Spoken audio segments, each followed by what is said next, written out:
So, gentlemen, just recently there was some major news coming out of the UN where we saw a number of European countries say that they were going to recognize a Palestinian state.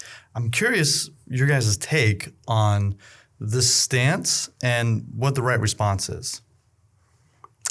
I'm reminded of an old joke about a young Jewish man who's quite successful, and he brings his mom on his new boat that he bought, and he's wearing his captain's uniform, and he says to his Jewish mom, he says, "Look at me, I'm a regular captain. See, I got the uniform, I've got the boat."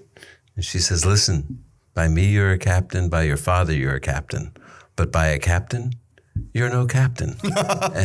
and the idea is that you can declare something to be a state all that you want, but if there isn't a state, it doesn't really make much difference.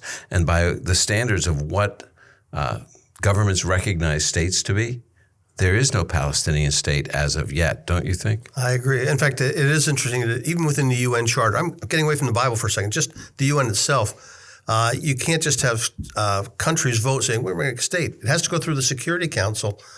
They're the ones who have to establish that and have to have a unanimous vote, and that's not going to happen. Yeah. So what I think we've just seen is PR, these countries making a statement to try and appease their own population. Right. Made no impact on what's going to actually happen in the Middle East. Yeah.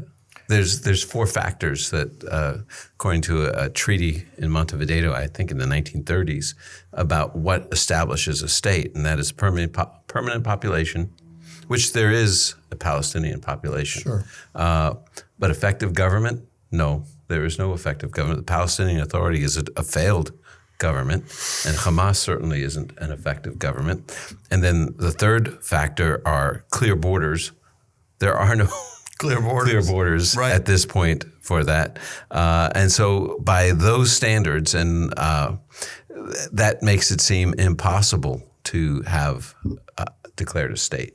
Yeah. Yeah, it seems like the Yiddish word mishmash seems to fit here, right? If you look at what's called the West Bank, Judea and Samaria, you have all these different subsections, Area A, Area B, Area C. So even in that part of the land, there's no settled government. There's no territorial integrity. And I'm glad you brought that up, Wes, because I don't think a lot of people realize that the West Bank has these different delineations. And so what differentiates the three types, A, B, and C? Well, there's Palestinian control totally. Yes. And then there's Israeli control totally.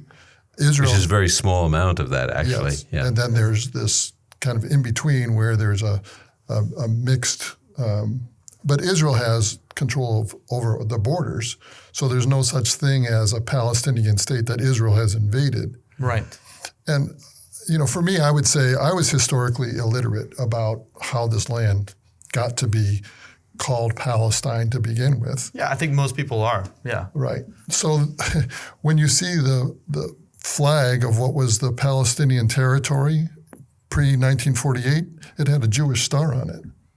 The Palestine Post was written in Hebrew. It was a Jewish newspaper. The term Palestine goes all the way back to, what's it, Hadrian? Yeah, Palestine Airways, by the way. I've seen that. Well, there was even an airway, Palestine Airways. Yeah, but it was Jewish pilots and Jewish owned.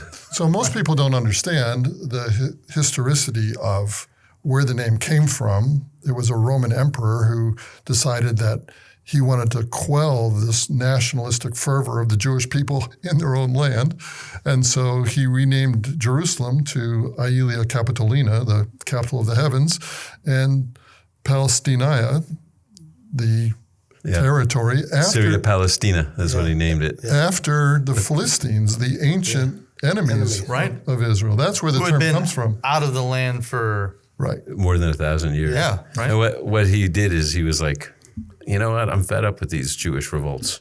Yeah. We're going to get rid of the Jews. But the thing is, they didn't leave the land. He forced them up into Galilee. Yes. And think about all the stuff that happened in Galilee with rabbis and with the development of rabbinic literature. The Mishnah in Tiberias, they developed the Hebrew text the Masoretic text, which is the Hebrew Bible that we use today, basically. So that's happening with Jewish people up in the north. They were just forced out of Jerusalem and Judea. Yeah. Yeah, and Charlie referenced the Genesis 15 passage. To me, you couldn't be clearer that the title deed, the earth is the Lord's and the fullness thereof. The scripture says everything belongs to God. Yes. And he's the one who sets the boundaries of the nations. He raises up kings and kingdoms and he sets them down, right? Right. So in Genesis 15, you have an unconditional covenant. If you don't understand about what an ancient Near Eastern blood covenant was, and you think that somehow Abraham and God made a covenant together, the text says on that day, God made a covenant with Abram. Yes. Abram's a recipient. He's there, but he's not passing between the pieces. He's not obligated to anything. That's an unconditional covenant, and it's specifically about the land. And specifically, God gives the borders of the land. So to Michael's point, if you're going to have a nation, you have to have established borders. One day, when the King of Kings, the Jewish king reigns, right? There's going to be a kingdom with borders. Yeah, let's think about politics, though. In 1947, when the General Assembly voted to partition Palestine, the British mandatory government was going to leave. The Jewish National Council accepted the partition. The leaders of the Palestinians did not. And therefore, when the mandatory powers left, Jordan illegally occupied what is called the West Bank. Yes. Right. Transjordan turned themselves into Jordan. And really, there's never been, according to international law, really, when the mandatory power left, Great Britain, the country that is declared afterwards really should have had all of the land of the mandatory power that was in Palestine. And so that whole thing really should have belonged to Israel. However, there's a pretty significant population of Arabs, that's right, Palestinian Arabs living there. And I think that Israel's going to negotiate something someday if the Lord tarries. But here's the thing. In the 1948-49 War of Independence, when that war ended, it was just armistice lines, and they were supposed to negotiate permanent borders. Never happened. Never happened. Right. And so this whole idea of declaring a state without borders, it's nonsense, right? Yeah. Well, and it's moving beyond that even now, because I used to think, okay, they're trying to figure out pre-67, post-67, but now it's from the river to the sea. Yeah. Palestine will be free. Yes. The real issue, and it was that in 47, and it's the same issue today, they don't want any Jewish state. That's right. And that was at the bottom line. So it's two-state solution only works if you have two groups who are willing to live at peace, and you don't have that. Anat Wolf, in her book, The War of Return, has really demonstrated that the issue is not the creation of a Palestinian state, but the elimination of a Jewish state. Right. Yes. Yeah. So what I hear you guys saying is one, that for countries to declare it, it's a PR move. Two, what they're declaring couldn't possibly be a state because it doesn't meet the definition standards. Three, there's a complete misunderstanding about what a Palestinian state even is and what that name means and how it applies to it.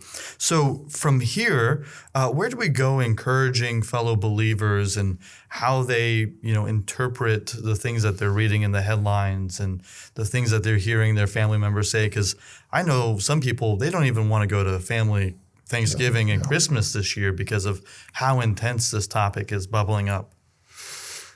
Well, for me, the bottom line is God has a love for all the people who are part of the Middle East. Yeah. God so loved the world, right? So we should have compassion. I mean, the Gazans have suffering. When I see a Free Palestine billboard in Chicago, I say, yes, free Palestine from Hamas, right? They deserve better than what they've gotten from their leadership. And that's also true in the West Bank. Mahmoud Abbas is a corrupt leader, and they have not been well served. So I think we should have compassion for people who are suffering, and we should be especially prayerful for the believers who are in Gaza Right. or in the West Bank. The number of Christians has really dramatically declined throughout the Middle East. The only country where the Christian population is growing in the Middle East Is is in Israel. That's right. Yeah. Yeah. Yeah, it's good. So having compassion. Having compassion and praying for their salvation, because ultimately that's what's needed. Yes. Right? Whoever governs in whatever sector of the land there is, if the Lord isn't King of Kings. Of course, here's the thing. Everyone after 10/7, 2 years ago, they said Israel has a right to defend herself. But when Israel defends herself, people get mad. Right. And nations get mad and people protest. And one of the things that people are not aware of is how compassionate Israel is trying to be with the Palestinian civilian population, even population that hates us, hates America, hates Israel, but they say they're civilians, they need to be protected. And, there's leaflets, there's flyers, there's directions about when they're coming. What country does that and gives up the strategic advantage in war to protect civilian I population? think most people know that, though, Michael. Unfortunately, they don't. I don't think they do. So it's the propaganda war that Israel is really losing. Yeah. And that's when you say, what should people do if going to meetings? I think they need to take the time to find the information. It is out there. It may not be the easiest to find, but there are resources that they can go to find out what Israel is doing. Israel does detailed studies. I have several of them where they've done the after action report. They report every detail that they have done, but get to know that so that when somebody makes some blanket statement, Israel's guilty of genocide. Well, here's what genocide is, and here's what Israel's doing to show you they're not committing genocide. Mm-hmm. Here's what Hamas did, which proved they did commit genocide. Mm-hmm. And that may not turn all the heads, but there's something about having speaking the truth in love that can make an impact. Yeah, and shameless plug for the Life of Messiah blogs, right? I wrote a blog called Fact, Fiction, or Deception on this very topic. Mm-hmm. And I tried to find sources other than just, Jewish sources that document the kinds of things that we're talking about so people can see. Because you're right, Charlie, the facts are out there if you're going to search for them. It's interesting, in the United States, from the War College, the specialist on urban warfare, John Spencer, has been the most outspoken. He's not Jewish, he's an American, but he has studied war, and he's been the most outspoken about Israel not committing genocide. And another shameless plug, and I think that maybe this got put on the Life in Messiah, kind of shared on the Life in Messiah blogs, is I did a blog, Israel is not committing genocide. And I've gotten more anger from people about that, even Christians. So this is one of the things that really bothers me. And I think that we need to communicate with pastors better, because I know a lot of pastors who just don't want to speak up. They don't want to pray for Israel. They don't want to address the issue there. I heard a pastor preach a message on Genesis 12:1-6 and never mention the Abrahamic covenant. Oh, my. I think they're so afraid of being labeled political that even pastors that agree with the unconditionality of the Abrahamic covenant don't want to address it. And I think it's imperative that we say this is where the Bible should reflect our perspectives. Yes. That's good. Amen. Thank you, gentlemen.